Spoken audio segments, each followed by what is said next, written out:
Subscribe करें और bell दबाएं ताकि कोई खबर रह न जाए।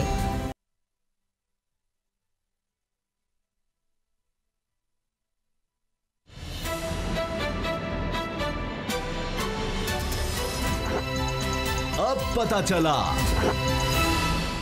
बिस्मिल्लाहिर्रहमानिर्रहीम, अस्सलाम वालेकुम। मैं हूं मोहम्मद उसामा गाजी और आप देख रहे हैं अब पता चला। तब्दीली का शोर तो बहुत देर से मचाया जा रहा है, लेकिन लगता है तब्दीली का आगाज आज हो रहा है। आज बरतानिया की नेशनल क्राइम एजेंसी ने तस्दीक कर दी है कि पाकिस्तान की अहम कारोबारी शख्सियत से 190 मिलियन पाउंड यानी 19 करोड़ पाउंड, जो पाकिस्तान के तकरीबन 38 अरब रुपए बनते हैं, तस्फिया हो गया है। यह रकम हुकूमत पाकिस्तान के सुपुर्द करती जाएगी। इतनी बड़ी रकम की वापसी एक रिकॉर्ड है। दूसरा, जिस शख्सियत से यह रकम वसूल की गई है, ये वही मौसूफ हैं जिनके शरीफ खानदान से भी ताल्लुकात हैं। सवाल इस पर भी उठ रहे हैं कि उधर नवाज शरीफ लंदन पहुंचे और इधर लंदन से रकम की वापसी शुरू हो गई। खबरें यह भी गर्म है कि बरतानिया से होने वाली 19 करोड़ पाउंड की रिकवरी ने रास्ता खोल दिया है। आने वाले दिनों में मजीद पैसे वापस आएंगे। इल्जाम याफ्तगान की एक तवील फहरिस्त है, जिसमें शहबाज शरीफ, इसहाक डार, हसन नवाज, हुसैन नवाज के साथ साथ पीपल्स पार्टी के आसिफ जरदारी समेत बड़े बड़े नाम शामिल हैं। सच ये भी है कि अगर वज़ीर आज़म इमरान खान ये मुश्किल काम अंजाम देने में कामयाब हो गए तो फिर वाकई पाकिस्तान में तब्दीली आ जाएगी। आसार तो अब मईशत में बेहतरी के भी नजर आने लगे हैं। स्टॉक एक्सचेंज में रोज बरोज होने वाला इजाफा, करंट अकाउंट खसारे में होने वाली कमी और मूडीज की पाकिस्तान के बारे में तब्दील होती राय तब्दीली का पता दे रही है। क्या वज़ीर आज़म दुरुस्त कह रहे हैं कि मुश्किल वक्त खत्म हो गया है? आज इन सब पर हम बात करेंगे। मेरे साथ है असद खरल, बाबर डोगर साहब। खरल साहब, हम प्रोग्राम में ये बहुत दफ़ा बात करते रहे कि पैसा आएगा पाकिस्तान में, रिकवरी होगी, इसके इशारे हम देते रहे, लेकिन ये जो 38 अरब रुपया पाकिस्तान आ रहा है, इसकी तो मिसाल पाकिस्तान की तारीख में नहीं मिलती। और अब ये कहा जा रहा है कि इससे तो रास्ते खुल जाएंगे। जो हसन हुसैन शरीफ खानदान की जो बाहर दौलत है और पता नहीं किस किस की, जरदारी खानदान की, दीगर बहुत से लोगों की बाहर दौलत है, अब उसके लिए कोई रास्ता खुल जाएगा इसके बाद? खरल साहब, उसामा साहब, एक तो मेरा ख्याल है इस चीज़ के बाद डोगर साहब मुझे ताने देते थे, आप भी और पूरी कौम भी। जारी बात है, यही हम पहले दिन से कह रहे थे कि कौम का एक ही सवाल था कि एहतसाब और हिसाब और लूटा हुआ माल जो है उसकी वापसी। अब मामला यह है कि दूसरी बात थी डील और ढील, उसकी भी बातें हो रही थी, NRO की बातें हो रही थी। फिर शहजाद अकबर साहब बेचारे गए, हम भी बहुत सारे लोग उनको बैशिंग कर रहे थे, एक तस्वीर जारी हो गई, इस तरह की चीज़ें कि जनाब वो देखें जी शहजाद अकबर साहब किधर गायब हो गए हैं, तो वो छुपे रुस्तम निकले हैं। अच्छा, यानी 190 मिलियन पाउंड, जो कि 250 मिलियन डॉलर बनते हैं, और पाक रुपये में अगर उनको कन्वर्ट करें 200 रुपये का पाउंड है तकरीबन, तो वो 38 अरब से जायद रकम है। ये सिर्फ एक ट्रांजैक्शन की बात है। और ये ट्रांजैक्शन, ये कौन चीज़ बेच रहा है? ये हसन नवाज शरीफ साहब जो हैं, ये उनके मैंने वहाँ पे टैक्स रिटर्न वहाँ से UK से जो निकलवाए हैं, जो बेचारे 5-6 लाख रुपए सालाना मकरूज़ हैं। ये देख लें, छोटी छोटी अमाउंट है उसमें। यानी 13-14 के अंदर जब ये ट्रांजैक्शन हो रही थी और 42.5 मिलियन पाउंड उन्होंने कहा कि मैं यानी एज ए जो प्रोपरेटर है ये बेची वन हाइड पार्क, और उसके बदले उन्होंने कहा मैंने पैसे लिए। 21 मार्च को वो किया और 2016 को, और 30 मार्च को उन्होंने पैसे वसूल कर लिए। लेकिन उन्होंने कहा ये प्रॉपर्टी जिससे वो ख़रीद रहे हैं वो बेच नहीं सकता। यानी ये अजीब सी एक डील थी। पहली दफ़ा मेरे लिए रानकुन थी। वो बंदा जिसके अकाउंट में ये UK के, इसका मतलब है कल कोई बात सामने आ सकती है कि असल में इस रिकवरी में उनके पैसे भी हैं। यानी ये शरीफ खानदान के गिर्दी तो घेरा तंग हुआ है। यही तो मैं बात कर रहा हूँ। ये बरतानिया का और ये जो एग्रीमेंट हुआ है पाकिस्तान का, और ये शरीफों के हवाले से ही जो सारा शोर शराबा हुआ, ये हसन नवाज के साथ ट्रांजैक्शन हुई है। अच्छा, और सर अभी तो एक और नाम आ जाना है, वो है शहबाज शरीफ का, लेकिन उस पर जाने से पहले बाबर डोगर साहब, ये तो वाकई नाकाबिले यकीन सी बात है। हम खुद नाउमीद हो चले थे कि भाई अब कुछ नहीं होना, और अचानक से इतनी बड़ी खबर आ गई, और इसके बाद तो एक रास्ता खुल गया है कि वो मेफेयर के फ्लैट्स हों, वो दीगर पैसे हों, दीगर जायदादें, वो सरे महल हम सुना करते थे। तो वो इसीलिए एतबार खत्म हो गया 70-75 साल में कहानियां सुन के कि जनाब कुछ नहीं आना, कुछ नहीं आना। लेकिन ये ऐसा तो किसी ने सोचा भी नहीं था शायद। उसामा साहब, ये एक वेलकम जेस्चर है कि पाकिस्तान अल्टीमेटली जो लुटी हुई दौलत, जो पाकिस्तान की से करप्शन का जो पैसा बाहर गया है वो वापस आना शुरू हो गया है। यानी कि हम तो नाउम्मीद हो गए थे कि पाकिस्तान से जो पैसा बाहर गया वो नहीं आ सकता। अब शरीफ ख़ानदान जिसकी अरबों रुपए की प्रॉपर्टीज़ हैं बरतानिया के अंदर, बरतानिया के अपने अखबारात जो हैं उनमें ये स्टोरीज छपती रही हैं कि शरीफ ख़ानदान ने मुख्तलिफ बैंक अकाउंट्स के ज़रिए से, मुख्तलिफ ट्रस्ट के ज़रिए से, बेनामी प्रॉपर्टीज़ के ज़रिए से लंदन में बेतहाशा प्रॉपर्टी खरीदी हुई है। बल्कि इनका शुमार तो किया जाता है कि जो रशिया का माफिया, ऑयल माफिया जो है वो दुनिया की सबसे जो अमीर तरीन जगह हैं वहाँ पर उनकी प्रॉपर्टीज है, वो वहाँ पर प्रॉपर्टी खरीदते हैं।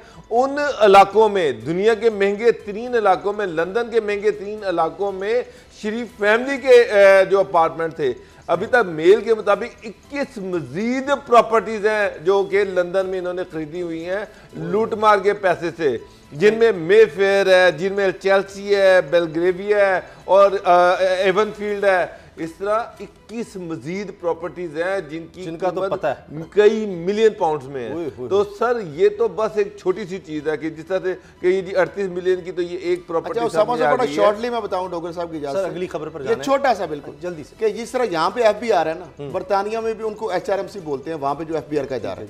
अब सिर्फ मैं 3 सालों को जो रिटर्न बताने लगा हूँ, ये हसन नवाज वहां पे बरतानिया में चूंकि सबसे ज्यादा प्रॉपर्टी का लेन देन कारोबार ये भी उन्हीं के हवाले से ट्रांजैक्शन है वो करते हैं, और फ्लैगशिप इन्वेस्टमेंट उनकी कंपनी 2015 में उनके जो और में उनके अकाउंट में है टोटल 1194 पाउंड। समझदार देखें, और लाइबिलिटी उनके ऊपर यानी कर्जे कितने हैं 5,27,090 पाउंड, और शेयर फंड यानी जितनी लाइबिलिटी है उतनी फंड है बराबर कर दिया 0।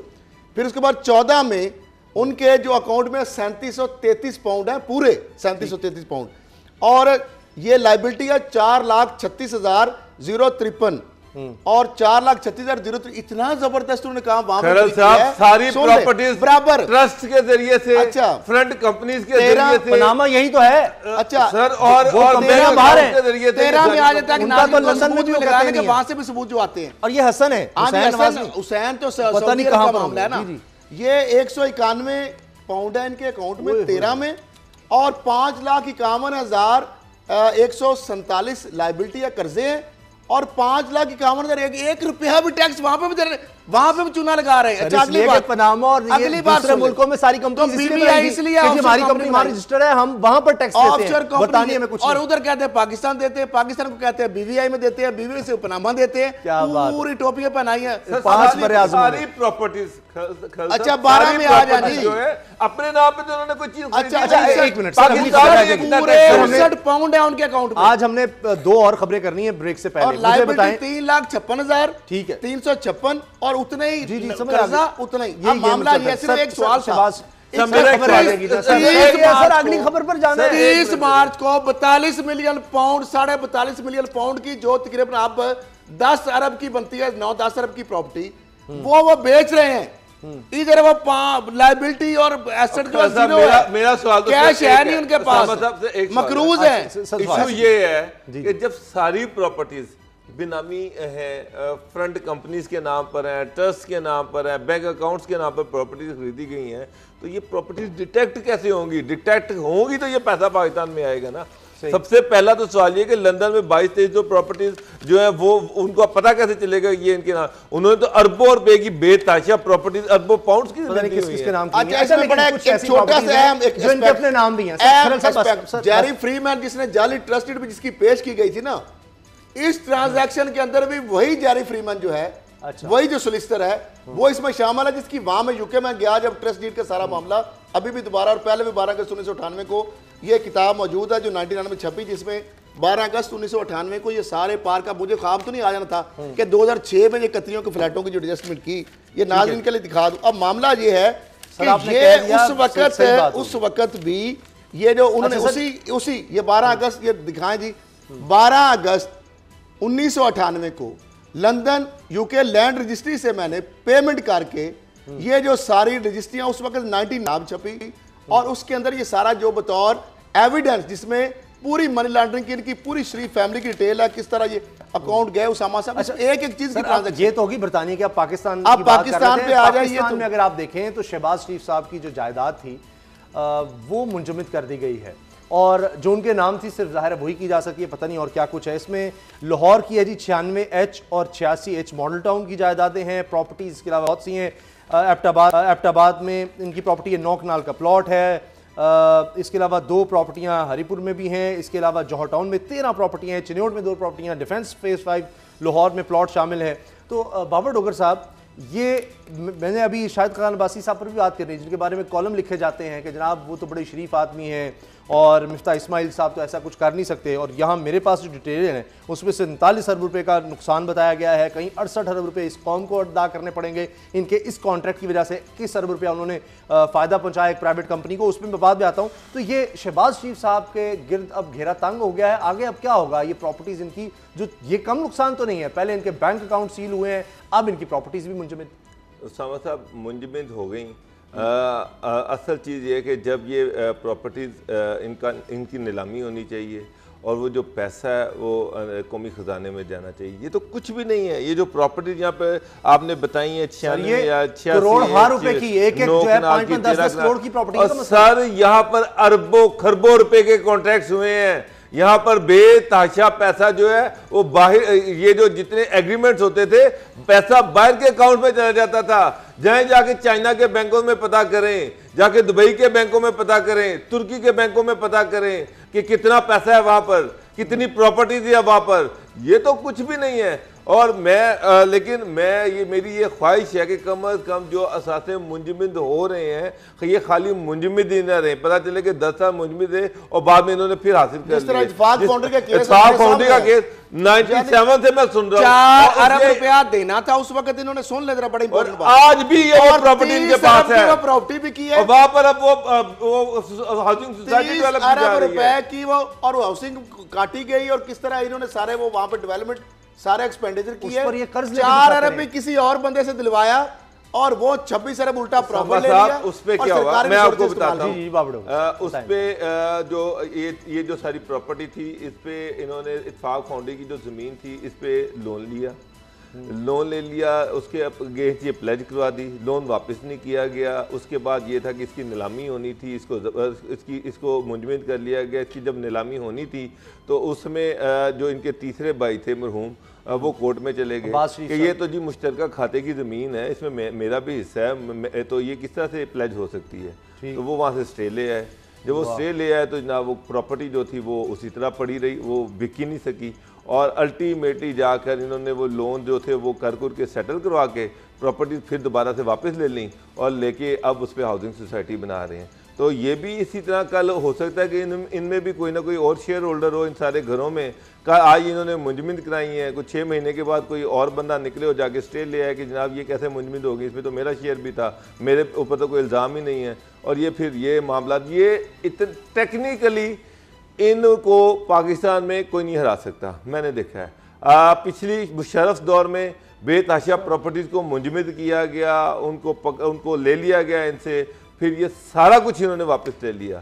तो अब मेरी नैब से और गवर्नमेंट से ये इल्तमास है कि ये प्रोसीजर जो है ये लटकाते ना रहें, इनको जल्दी जल्दी आगे लेके चलें, इससे पहले कि कल कोई और लोग सामने आए और इसके बाद ये मामला ऐसा कोर्टों में लटके कि हम फिर इंतजार ही करते करते हमारी उम्र गुजर जाए। ये एक तो उसामा साहब डोर टू डोर नैब ने पहली मरतबा मिला दिया, और जो कैश बॉय जो थे जिस तरह पैसे लेते थे, जहाँ पे लेके जाते थे, जहाँ पे काउंटिंग होती थी, जहाँ से टीटियाँ लगती थी, कौन लोग इनके डायरेक्टर थे, किस तरह माल रोड पे कौन था, वो अब्बासी, कासम कयूम, जो मॉडल टाउन वाला दफ्तर, बोरियों में किस तरह पैसे भरे जाते थे, कौन से बैंकों में ले जाते थे, सारा कुछ पहले पुलिस के स्क्वाड में, इनकी लैंड क्रूजरों में जिस तरह पैसे गिनती करने के लिए बंदे, दैबिया वाला केस, उसमें मुझे बताया कि कोई चीज ऐसा था कौन सा डॉट नहीं मिला हुआ था। क्या है सारे डॉट ने जो तहकीकात की है, एक चीज साबित है, वो कहते हैं एक ईंट जो लगी हुई है ना 96H पे, जो बेगम नुसरत शहबाज के नाम घर है, वो मनी लॉन्ड्रिंग के, करप्शन के पैसे से, काले पैसे से 86 जो मॉडल टाउन का घर है। फिर जो आपने बोंगा जो गली जो उन्होंने वहाँ पे मरी में घर लिया, जो उनको तहमीना दुरानी साहबा को दिया, फिर जो डोंगा वाला जो घर है वो इस तरह, जो जौहर टाउन में प्लाट कौन इनको दे रहा था वो भी आपको पता है, एलडीए किसके अंडर था, ये सारे अचानक लंबी एक सीरीज प्लाट्स की है। इसके अलावा ये बहुत सारे प्लंदे हैं, इससे पहले जो इनकी इदारे हैं जो रिसीवर बिठाने के वाले से वो ऑलरेडी जो मुंजमद हो चुकी हैं, वो ये सारे हमारे पास लेटर मौजूद है। तो मैंने पहले भी फैक्ट्रियां वो 25 नवंबर का वो ऑर्डर है। हमारी जो बात है जो भी ये है 3 दिसंबर के आज के ऑर्डर हैं सारे, जो आपने ब्रीफली बता दिया। और इसके अलावा बहुत सारी लंबी तवील है, सैकड़ों किनाल और एकड़ों में ज़मीन है मुख्तलिफ जगहों पे, लाहौर में, उसके गिरदोनवा में। सिर्फ अगर शहबाज शरीफ फैमिली की बात हम कर रहे हैं ना, नवाज शरीफ फैमिली की हमने बात की, मरियम साहबा जिसकी लंदन तो क्या पाकिस्तान में कोई प्रॉपर्टी नहीं थी, 1500 या 1486 कनाल जाती उमरा के अतराफ में वो ज़मीन है जो कोड़ियों के भाव ली गई, गिफ्ट के पैसे से, काले पैसे से। वहाँ पे सरकारी सड़कों का रिसोर्सेज से जाल बिछाया गया, वहाँ पे ड्यूअल कैरेज बनाए गए, वहाँ पे इलेक्ट्रिफिकेशन की गई, गैसिफिकेशन की गई। उसी ज़मीन के ऊपर जो 1486 कनाल है, फिर आपका महलात तो जिन्होंने बनाया वो अलग है। फिर ये जो रातों रात कच्चे नक्शे बनते थे, इसरार सईद, आर चीमा, खोखर बरादरान, और उसमें हमजा शहबाज, ख्वाजा साद रफीक, फवाद हसन फवाद, शहबाज शरीफ साहब की सरबराही में हिसाब मुताबिक जो साहब कच्चे नक्शे बनाते थे, फ्रंटमैनों के जरिए ज़मीनें खरीदते थे, और उसके बाद जो बंदा आगे से महंगी ज़मीन देने की कोशिश करता वहाँ से फिर जाता था रिंग रोड, वहाँ से ब्रॉडवे फिर जाते थे, और जाल बचा के इनको जब सारी ज़मीन उठा लेते थे उसके बाद अनाउंस कर देते थे। जब स्कीम अनाउंस कर देते वही कोड़ियों वाली ज़मीन सरकारी अरबों रुपए लगा के रातों रात सड़कें सारा कुछ बन जाते थे। इस तरीके से अरबों रुपए के वो पैसे थे। फिर जो इन्होंने इनकी जमीन जो फैक्ट्री है चीनी वाली, वो चीनी तो कम बना रही थी, बगास जो इन्होंने प्लांट लगाया वहां से नेपरा से महंगे रेट लिए, जिस तरह इनके जो फाइनेंसर है मंशा और इस तरह सलमान शहबाज, उसके हवाले से जो सबसे फोक जो है इंडिया से मशीनें मंगवाई, वो नॉन रिपोर्टिंग वाले पुलिस वाले राग एजेंट, हमने वो सारी चीजें वो बताई, वो लिए पैसे। वहां से चीनी कम बन रही थी, वहां से टीटियां लग रही थी। फिर आपने जो इन्होंने अब्बासी वाला जो मुश्ताक चीनी वाला कहानी है, उसको सलमान शहबाज ने कहा जी मैं आपका मकरूज हूं, आपने मुझे कर्जा दिया है। जितने इनके मुलाजम है शहबाज शरीफ के ड्राइवरों के नाम पे, इनके जो खानसामों के नाम पे, सलमान शहबाज के जो मुलाजमीन है उनके नाम पे, अपनी वालदा के नाम पे, अपनी बहनों के नाम पे, अपने मुलाजमों के नाम पे अरबों रुपए की टीटियां लगवाई। मामला यह है कि नैब के डीजी नैब और चेयरमैन मौजूदा नैब खास तौर पर, और ये सब कुछ क्यों हुआ है? उसामा साहब अगर कमरजमान चौधरी आज चेयरमैन नैब होते तो क्या यह सारे जेलों के अंदर होते या इंतजार जेलों का जो आगे जाने की तैयारी में होते? नंबर एक। दूसरा नैब शहजाद सलीम जो मेजर है, ये केस जो अभी लंदन की बात हो रही है, ये सारे केस है ना ज्यादातर, ये इवन फील्ड रेफरेंस, ये फ्लैगशिप इन्वेस्टमेंट, ये सारे नैब लाहौर के अंदर केस है। जितनी बड़ी बड़ी कार्रवाई हुई सलमान शहबाज के, ये फवाद हसन फवाद को किंग कॉन्ग था ब्यूरोक्रेसी का, आर चीमा को, ये जो अंदर नवाज शरीफ को, शहबाज साहब को, मरियम साहिबा को, लाहौर में बड़े बड़े लोग, हमजा शहबाज अंदर पड़े हुए हैं। आपकी इजाजत से जी जी साहब, आपकी इजाजत से बाबर डोगर साहब मुझे ये बताएं कि शाहिद खान नवासी साहब के बारे में मैंने खुद पढ़े, कॉलम लिखे जाते हैं अखबारात में और धड़ाधड़ लिखे जाते हैं कि जी ये तो बड़े ही अच्छे इंसान हैं, ये तो कर ही नहीं सकते करप्शन। तो ये जो एलएनजी का भी इतना बड़ा स्कैम है कि 21 अरब रुपए का इन्होंने सिर्फ 2015 से 2019 तक फायदा दिया है कंपनी को, और 2016 में पहले इस पर इन्वेस्टिगेशन शुरू हुई और वो फिर दबा दी गई। यही अभी जो खरल साहब बात कर रहे थे, कमरजमान चौधरी साहब होते तो कोई क्या कर सकता था। 47 अरब रुपए का नुकसान है 2029 तक, जो लोगों को, गरीब लोगों को, 19 तक जी 2000 मेरे पास 29 चले 29 लिखा हुआ है, चले खैर।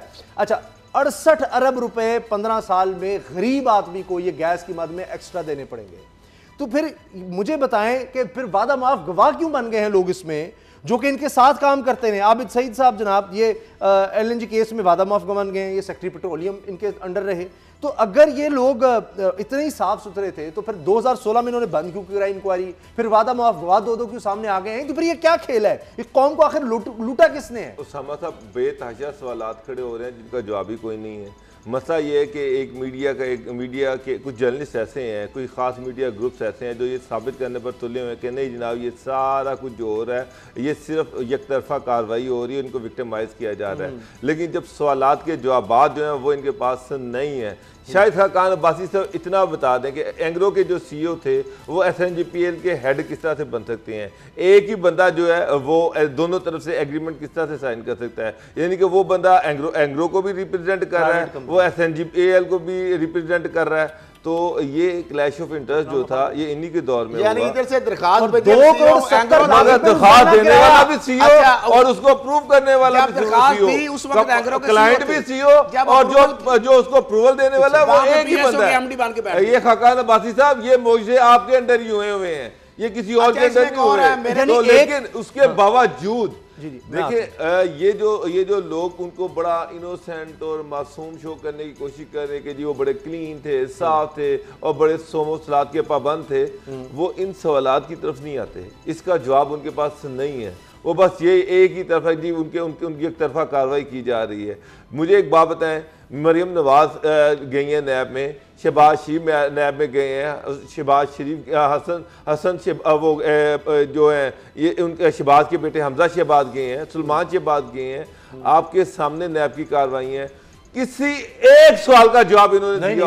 ये सारे नैब कोर्टों में जाते रहे हैं, कोर्ट जो भी सवाल पूछती रही है किसी एक सवाल का जवाब, मियां नवाज शरीफ से सवाल का जवाब पूछते हैं, वो कहते हैं जी मुझे काले पानी की सजा दे दो, मुझे ये कर दो, हम 1970 के रईस हैं, हमारे ये नहीं बता रहे कि ये जो इल्जाम है चौधरी शुगर बिल का, इसका आपके पास क्या जवाब है, उसका कोई जवाब नहीं है।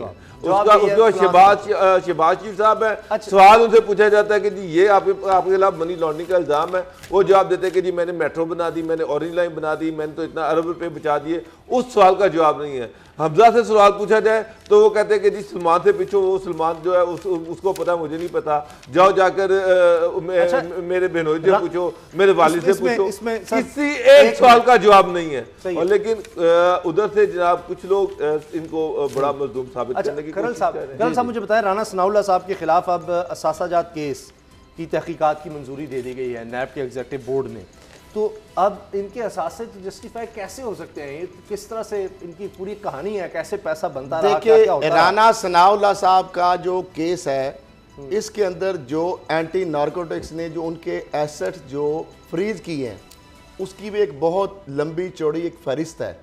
और उनसे भी जब सवाल पूछा जाता है तो वो कह रहे थे सब कुछ मैंने वकालत से कमाया। डोगर साहब कभी उनको किसी केस में पेश होते देखा आपने? उनका चैम्बर तो गैर कानूनी प्लाजा तो पूरी दुनिया ने हेडलाइन चलाई, वो आज भी खड़ा है उसी तरह जाओ जलाल के साथ। ये आप कह रहे हैं कि अभी देखिए एक शहबाज शरीफ साहब ने और बलीगो रहमान साहब जो वज़ीर मुल्कत थे नून लीग के दौर में दाखिला, इन्होंने चोलिस्तान अथॉरिटी में आज जो इंक्वायरी एक और हुई है, 1400 लोग जो मकामी लगाने थे गैर मकामी लगाए। इस तरह अली अहमद लुंड साहब उसने महकमा बल्दियात सिंध में 13,000 लोगों को भर्ती किया, अकाउंट से रिकॉर्ड मंगाया कि कोई रिकॉर्ड ही नहीं है। मैं आप ये कह रहे हैं मनी लॉन्ड्रिंग कैसे करते, ये आप देखें। मैं ये इनकी एक एक घर के बंदे का फर्क, आज से नहीं, ये 90 से सर मुझे इजाजत दें, 90 से काम टीटीओ का शुरू हुआ है। मैं बताते किस तरह टीटी नैब ने ये भी कहा था कि हवाओं का रुख तब्दील हो रहा है, वो रुख तब्दील कब होगा, इंतजार तो उसका भी है। सर वो बयान तो आ गया है, शौकत यूसुफजई साहब ने कहा है जी एहतसाब सबका होना चाहिए, सिर्फ पीटीआई का नहीं होना चाहिए, जबकि पीटीआई के अपने लोग कह रहे हैं जी करप्शन हो रही है। तो ये भी एक अजीब मामला है। ब्रेक लेते हैं, ब्रेक के बाद बात करते हैं। इलेक्शन कमीशन का मामला भी है, हल होने जा रहा है, तो दोनों ने एग्री कर लिया कि जी बलूचिस्तान में हम लगा लेते हैं, सिंध में आप लगा लें। ब्रेक के बाद बात करते हैं।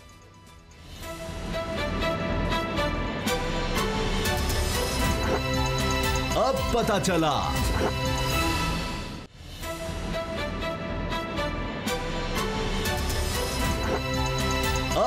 चला जनाब, ब्रेक में जो कुछ मुझे पता चलता रहा है इसके लिए हमें एक अलग प्रोग्राम करना पड़ेगा। जो कुछ मुझे बाबर डोगर साहब और असद खरल साहब सारी कहानियां सुना रहे हैं, क्या क्या इस मुल्क के साथ होता रहा, किस तरह लूटा गया, और लूटने के बाद फिर कहा गया कि लूट हम गए और फिर पैसा बनाते रहे। खैर, जब आप इलेक्शन लड़ें और आप जीत जाएं तो फिर बड़े चीज़ों पर पर्दा डाल जाता है। इलेक्शन के हवाले से हम आपको बताएं कि इलेक्शन इस मुल्क में किस तरह होंगे जब इलेक्शन कमीशन ही मुकम्मल नहीं होगा। लेकिन बड़ी अच्छी खबर है कि बड़ी अब फ़हम तफ़हीम नज़र आ रही है।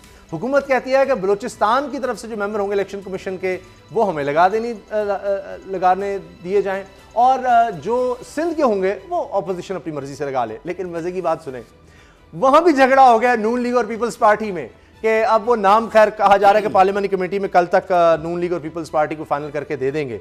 और इसी दौरान चीफ इलेक्शन कमिश्नर साहब ने कह दिया है कि जो फॉरेन फंडिंग केस है उसका फैसला शायद अब अगले चीफ इलेक्शन कमिश्नर ही करेंगे। तो असद खरल साहब, ये किसकी जीत हुई है?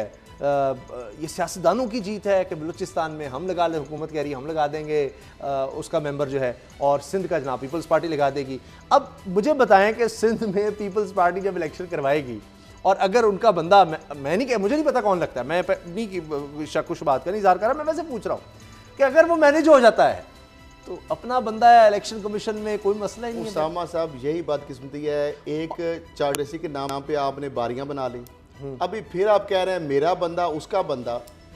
तो यही मसला खराब होता है कि जब आप चेयरमैन नैब की तकर्री होती है तो लीडर ऑफ द हाउस और लीडर ऑफ अपोजिशन, जब चीफ इलेक्शन कमिश्नर की बात होती है तो वो लीडर ऑफ द हाउस और लीडर ऑफ द अपोजिशन। अब मुझे ये बताएं कि बलूचिस्तान जो सूबा है वहाँ पर पीपल पार्टी की नुमाइंदगी तो मेरा ख्याल ना उनके शायद बराबर है, डोगर साहब, उनका तो मेरा एक बंदा भी नहीं है। तो जो पार्टियां वहां पे मुंतखब हो गए हैं अवाम के वोटों से, उनका हक बनता है। अगर आपने ये राइट ही देना है, अगर आप समझते हैं कि पार्लियामेंट जो है वो बालादस्त है और पार्लियामेंट जो पार्टियां हैं जो जिनको लोगों ने मुंतखब किया है, तो वो तो फिर वहां पर जो मेजोरिटी पार्टी है उसका नॉमिनी होना चाहिए सामने। यानी सिंध में आप कहते हैं हमारा आ जाए, पंजाब में जो पार्टी होती है रूलिंग वो कहती है हमारा आ जाए, तो फिर एहसास मरूमी तो बलूचिस्तान वाले भी बात करेंगे ना सर। ये तो बारियां बनाने 2013 इलेक्शन में पीपल्स पार्टी, यही तो बाबर डोगर साहब इल्जाम नहीं लगाती रही थी कि जी ये नून लीग के अपने बंदे थे जिन्होंने इलेक्शन करवाए हैं, उसमें अपने बंदे रखे हुए थे इलेक्शन मेरी बात सुने, एहसास महरूमी किस तरह से अल्टीमेटली आना तो बलूचिस्तान से ही है। देखिए इलेक्शन कमीशन के इस्लामाबाद में 5 मेंबर्स बैठते हैं, जिनमें से 4 मेंबर जो वो 4 सूबों को रिप्रेजेंट करते हैं, 5वां मेंबर जो होता है वो चीफ इलेक्शन कमिश्नर होता है। तो ये बेसिकली इन्होंने सूबों में नहीं बैठना, इन्होंने इस्लामाबाद में बैठना है। और ये सारे जो है ये इलेक्शन कमीशन की जो कॉन्स्टिट्यूशन है ये 5 मेंबर्स पर है जो पूरे इलेक्शन कमीशन को चलाते हैं कंसेंसस के साथ, और ये 5 जो है ये सारी डिसीजन मेकिंग करते हैं। हाँ, इसमें यह है कि पॉलिटिकली होता है, ये है कि बलूचिस्तान एक जो होता है वो बलूचिस्तान से 4 सूबों की नुमाइंदगी उसमें होती है। बलूचिस्तान जो है उसमें से कंसेंसस के साथ फैसला हो गया, क्योंकि पीटीआई के मुकाबले में कोई नॉमिनी था ही नहीं, तो वहाँ से फैसला हो गया कि ये बंदा होगा। उसके बाद अब सिंध की बारी आ गई है, तो गवर्नमेंट में और अपोजिशन में ये इत्फाक़ राय हो गया कि उन्होंने कहा ठीक है बलूचिस्तान से हमारा आ गया, सिंध में पे पार्टी सिलेटी पार्टी है, वो अपोजिशन आपस में डिसाइड कर लेगी कौन सा नाम आना है। अब मसला ये है कि यहाँ पर अपोजिशन जो दोनों है नून लीग और पे पार्टी, उनके दरमियान इत्फाक़ राय नहीं हो रहा, वो आपस में लड़ रही हैं। वो पार्टियां जो कि कह रही हैं कि हमने इमरान खान से इस्तीफा लेना है। कहां पर लड़े? सदर के इलेक्शन में वो बेचारे लड़े, एपीसी में वो लड़े, धरने में वो लड़े, अभी फिर आप देखें ना कि अभी वो पनामा में लड़े, नवाज शरीफ साहब की रवानगी पर लड़े, पता नहीं क्या क्या। अच्छा, मुझे आज का बयान सुन रहा था, वो बड़ा मजेदार बयान था जो कल मैंने बात की थी। वो ये कह रहे थे ये जो हम आईनी तरमीम करना चाहते हैं, हम ये मामलात करना चाहते हैं, इमरान खान साहब इसको रुकावट उल्टी जगह बह रही है। यानी अपोजिशन कह रही है कि इमरान खान उस लेजिस्लेशन का जिसका मैंडेट हुकूमत को सुप्रीम कोर्ट ने दिया है वो कह रहे हैं, और साथ जोड़ रहे हैं कि शहबाज शरीफ साहब ये जो मुझे ये बताएं कि जरदारी की करप्शन, शहबाज शरीफ की करप्शन, नवाज शरीफ की करप्शन, और ये जो मामला आईनी तरमीम का है, और जो एक तरफ कहते हैं कि नैब इंडिपेंडेंट इदारा है। एहसन इकबाल साहब का बयान मैं सुन के हैरान हो रहा था, कह रहा है ये जो इंतकामी कार्रवाई हो रही है ये साफ हो रहा है, और ये आईनी तरमीम हम करना चाहिए उसको मुतनाज़ा ये हुकूमत बनाने की कोशिश कर रही है। हर बात मतलब ये है, अच्छा मतलब ये है, लेकिन मेरा ख्याल है कि कल ये पार्टी और नून लीग बैठ रहे हैं। अच्छा। और कल मेरा ख्याल है कि इस पे पीपल्स पार्टी की प्रिवेल करेगी, नाम ले आएंगे पीपल्स पार्टी प्रिवेल करेगी। लेकिन असल इशू जो है ना वो आना है चीफ इलेक्शन कमिश्नर पर। हाँ। इससे पहले भी आप देखें कि हुकूमत और अपोजिशन जो थी वो आपस में इस तरह से बैठे नहीं और कोई फैसला नहीं हो सका। अल्टीमेटली पीटीआई ने खुद ही नाम तजवीज़ किए और जाकर प्रेसिडेंट से अप्रूव करवा लिए, जो कोर्ट में भी चैलेंज हो गए और बाद में उनको वापस लेने पड़े। लेकिन असल इशू ये है कि मुझे नहीं लग रहा कि अभी भी शहबाज शरीफ और इमरान खान कहीं आपस में बैठने का कोई इम्कान नहीं है। पार्लिमानी कमेटी के पास ये इशू जाना है, पार्लिमानी कमेटी अगर इसको फैसला नहीं कर सकती तो फिर आइन और कानून खामोश हैं, फिर चुप हैं, फिर सुप्रीम कोर्ट नहीं सर, सुप्रीम कोर्ट का जिक्र ही नहीं है उसमें। तो फिर किसी को तो करना फिर तो यही लिखा हुआ है कि जनाब कि ये दोनों मिलकर फैसला करेंगे। सुप्रीम कोर्ट ने करनी तो असल में नाम जो नून लीग ने जो नाम दिए ना, तरमीम भी नून लीग और पीपल्स सामा पार्टी साहब मेन थे, नून लीग और ने इतने इबाम छोड़े हुए हैं, फिर कहते हैं जनाब एक तो बात ये है कि आप अनफॉर्चुनेटली देख लें कि नून लीग ने साबित किया है कि वो पंजाब की पार्टी है, वो वफाक की पार्टी नहीं है। जो नाम दिए हैं आप देखें, नासिर खोसा साहब हैं, जलीस अब्बास साहब हैं या अखलाक तारण है, तीनों का तल्लुक पंजाब से है, तीनों फॉर्मर ब्यूरोक्रेट हैं, तीनों फॉर्मर ब्यूरोक्रेट हैं, तीनों वो लोग हैं जिन पर इनकी नवाशात जो हैं वो बेपनाह हैं, चाहे वो अखलाक तारण हो जाएं। नासिर खोसा साहब देख लें, वो उनको secretary to prime minister Nawaz Sharif रहे हुए हैं, चीफ सेक्रेटरी पंजाब शहबाज शरीफ के साथ रहे हुए हैं, सारी बेहतरीन उनको वर्ल्ड बैंक में इन्होंने पहुंचा। अब ये वही नासिर खोसा है ना जिनको पीटीआई ने पंजाब का वज़ीर आला इलेक्शन के दौरान मानने से इनकार कर दिया था कि ये एक मुतनाज़ आदमी है, इसको हम नहीं ले सकते। अब उसके बाद अखलाक तारड़ साहब देख लें, वो आज़म नज़ीर तारड़ के ब्रदर इन ला हैं। अब आज़म नज़ीर तारड़ जो है नवाज शरीफ के ज़ाती वकील हैं, नवाज शरीफ के केसेस में पेश होते रहे हैं। अभी जो नवाज शरीफ बाहर गए हैं, अभी ये जो केस लगा जहां पर उनको अलाउ किया गया, ईसीएल से नाम निकाला गया, मरियम को जो रिहा किया गया, उनकी जो बेल हुई है, वो केसेस आज़म नज़ीर तारड़ लड़ रहे थे, इसीलिए लड़े थे ना, अपना अखलाक तारड़ का नाम उधर से दे दिया, थैले से बाहर आ गई ना। ये वकील इतने सादे अब मुझे एक बात बताएं, फीस की शक्ल में अपना मेंबर इलेक्शन लगाने लगे थे। मुझे एक बात बताएं, नवाज शरीफ है, नवाजेंगे तो सही। जी जी, सवाल आपसे है जी। जब पार्टियां नाम देती हैं तो सामा साहब कुछ तो ख्याल कर लें कि यार हम कोई ऐसा नाम दे दें जिसपे कंसेंसस हो सके, कोई कौमी नाम दे दें, कोई बड़ा नाम दे दें, कोई केपीके से नाम दे दें। क्या नून लीग का कोई केपीके से बंदा नहीं है? क्या बलूचिस्तान से कोई बंदा नहीं है? क्या सिंध से कोई बंदा नहीं है? यार आपने 3 नाम दिए, कोई एक दो सूबे से बाहर नाम दे देते, किसी एक बंदे का नाम दे देते जो जिसका ताल्लुक शायद इस्लामाबाद से होता, कोई केपीके से होता। आप तीनों नाम, वो भी अपने जिनको नवाशात साहब, तो कंसेंसस कहां से होगा? तारण साहब बताऊं, काफ लीग का भी हाल देख लें आप।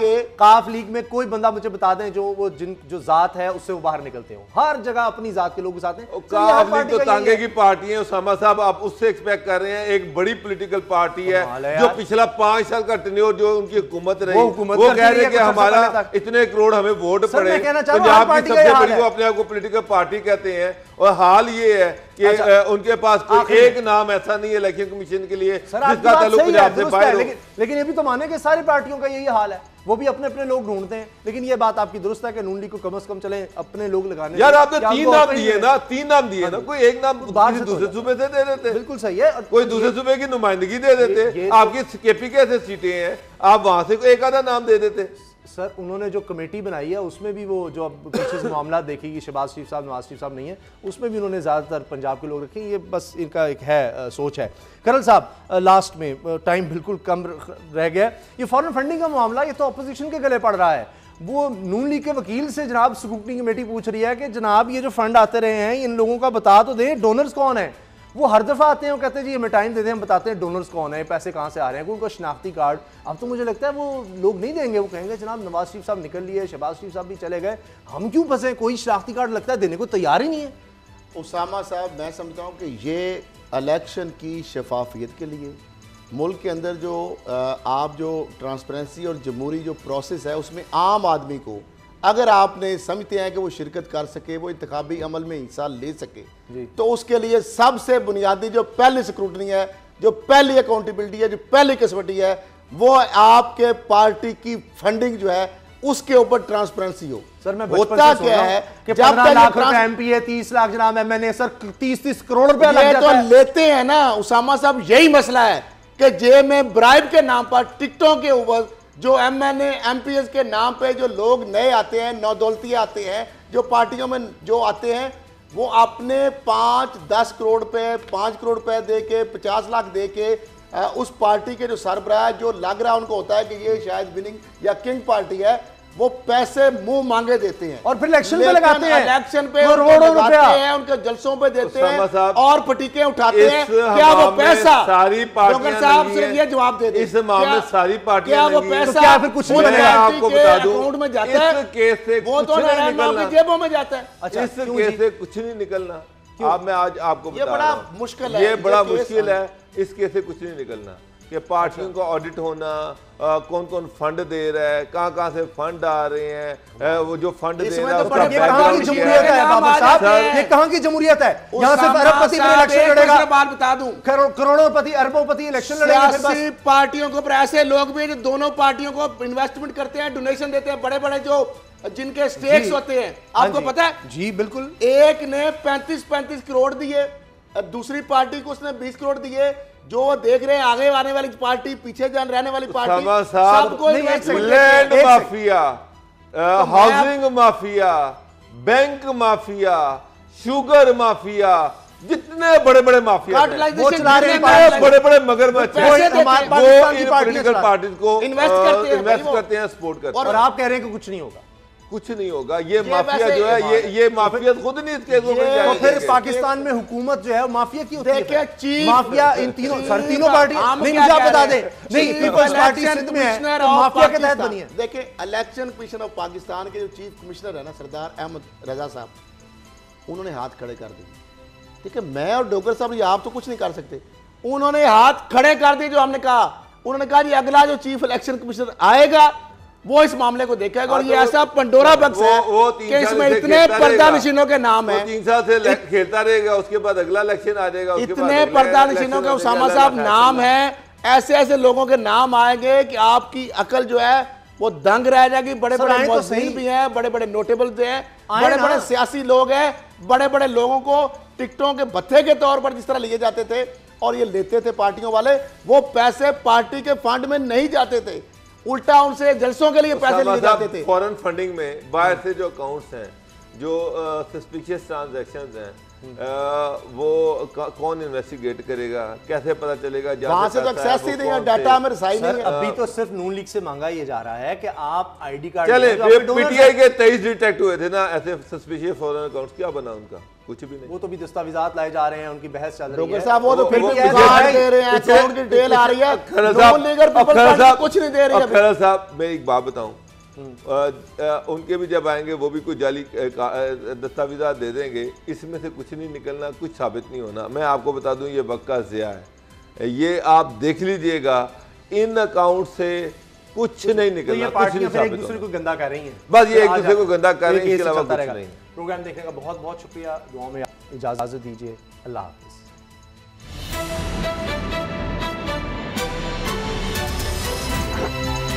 अब पता चला। सब्सक्राइब करें और बेल दबाएं ताकि कोई खबर रह न जाए।